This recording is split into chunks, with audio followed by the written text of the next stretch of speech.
read from The Party of Liberty by Bill Kristol? I think. Because the first line is one lesson of 2016. That sounds promising. Yeah, one lesson of 2016 is that it's time to worry about liberty again.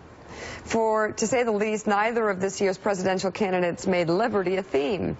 To say more, neither seemed particularly enamored of liberty. Donald Trump claimed he would make America great again, but very little of that agenda seemed to involve making America freer again.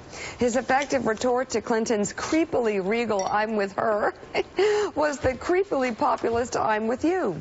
A left populated by arrogant know-it-alls has produced a right led by a narcissistic know-nothing. The 2016 election featured a contest between authoritarian progressivism and authoritarian populism. The Party of Liberty had little purchase in either camp. Joe. You're a mean one, Mr. Grinch. I think you and I actually agree on this, don't we? That, I mean, a limited well, government. actually, I will tell you this. What we do agree on, and what I think a lot of conservatives are going to find themselves in the position of, is where they were with George W. Bush, where you actually had somebody running as a conservative, a little populist strain, but you ended up having massive deficits, massive debts, explosion of domestic spending, explosion of defense spending, tax cuts, and a deficit that went from, well, actually we had a surplus when George W. Bush got in, $155 billion surplus, to a massive deficit. I see absolutely no sign that small government conservatives like you or me are going to be happy 4 to 8 years from now with what the Republican Party did with our budget. Well, let's see. I mean, I think history's full of surprises, as we learned in 2016.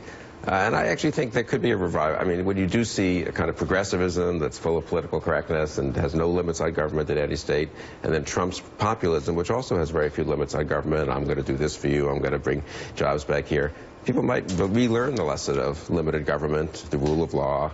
And there's a reason why we don't want government meddling in every aspect of our lives. You know, the excerpt that we read, though, it got me thinking. I have been mildly surprised at the number of people I have encountered, ordinary people, who express some fear about a Trump presidency in the context of their own personal liberty. Many of them are refugees. And they say, will he really? Do you think he'll really ship me and my family back to where we came from? I've been mildly surprised at the number of people, not just refugees, ordinary working people, who express some fear about liberties that we all take for granted. Will they be changed? Will they be altered? One good thing, look, conservative Christians had fears, I think well founded, that some of their religious liberty rights would be trampled on by Obamacare and so forth.